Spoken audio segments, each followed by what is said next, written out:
Welcome to Module 3, Behavior Tools for Paraprofessionals. This module will take approximately 1 hour to complete. Remember to refer to your anticipation guide throughout the module and answer the questions in each part before moving on to the next section. Module 3 contains 3 parts: the ABCs of behavior, ways to acknowledge appropriate behavior, and plan to respond to inappropriate behavior. Part 1, the ABCs of behavior. In this part, we will learn about the ABCs of behavior. As a paraprofessional, have you ever heard yourself or others making any of the following statements? Nothing set him off. He could do better if he wanted to. We punish him, but it just doesn't work. Can't predict his behavior. There is no reason. I've tried everything. Nothing works. He does it all day. These are statements we often hear in education in regards to misbehavior. Sometimes it may seem as if behaviors occur spontaneously or that they can seem to happen constantly.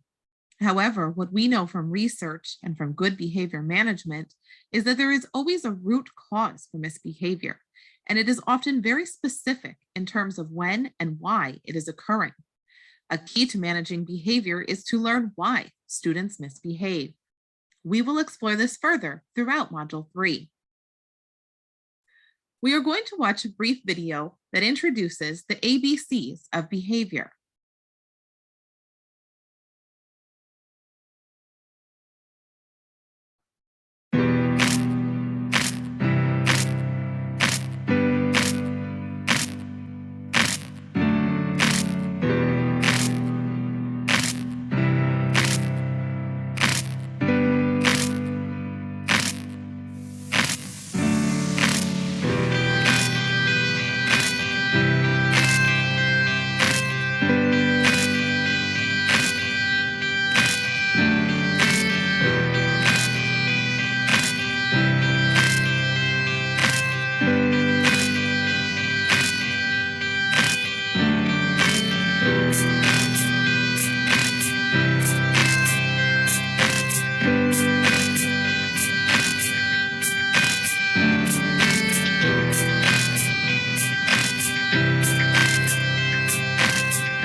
To summarize the video, the antecedent is what happens just before the misbehavior occurs. This is really important information to have because behaviors are often influenced by factors such as time of day, who else is present, including peers, teachers, and other school employees, as well as what is going on at that time. For example, is it time for mathematics or an independent task or gym time? Also, it is important to remember that behavior has to be observable, written in concrete terms. We will talk more about that on the next slide. And consequences, what typically happens after the behavior occurs. This is what, in the end, maintains that behavior. Again, we'll talk more about that in the next slides. Going back to the behavior, another key part of understanding behaviors is to correctly identify them. When describing behavior, you should be able to identify it concretely by using your senses. I can see, I can hear, and by using action words such as walking, talking, hitting. When describing behaviors, do not include feelings or intentions which are subjective, such as aggressive, lazy, happy, because we do not truly know if those are the feelings that students are having. It could just be our interpretation or best guess. In actuality, a student could be feeling sad, but exhibiting behaviors that to us would be defined as angry. When naming behavior, think to yourself, what does the behavior look like? What does it sound like? Can you count it or time it?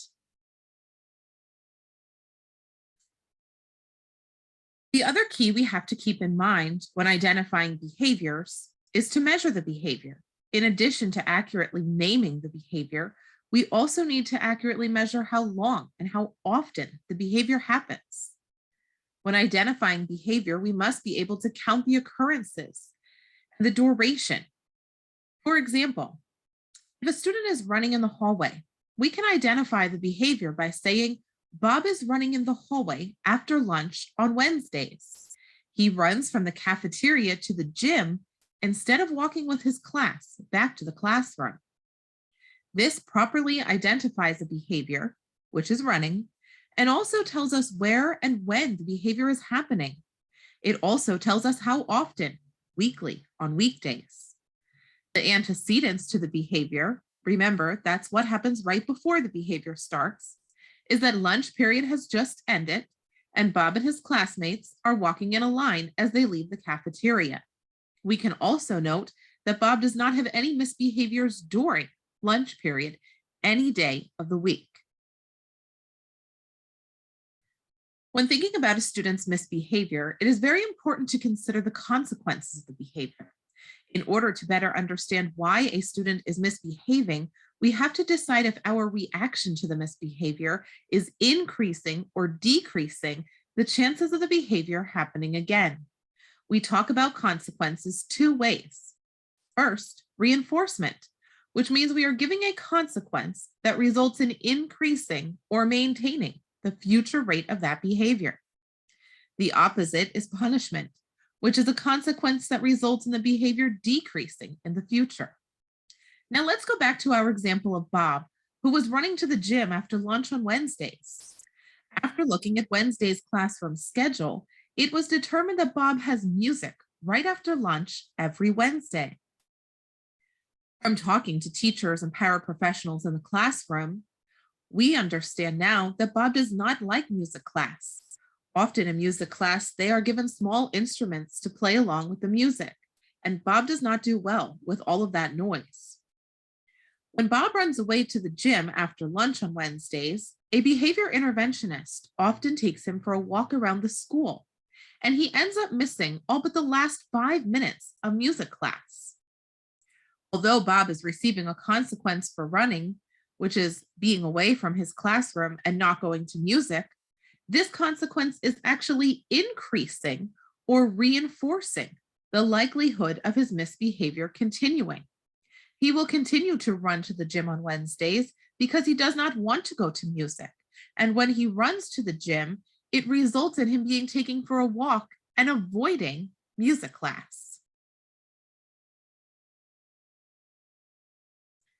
As we end section 1, keep in mind that the only way we can determine whether a consequence is reinforcing or punishing is by the effect it has on the future occurrences of the behavior. Although a behavior may be stopped in the moment by a consequence, we only truly know if it has been an effective consequence if the misbehavior does not continue in the future. This ends part 1. Please complete the questions under part 1 before moving on to part 2.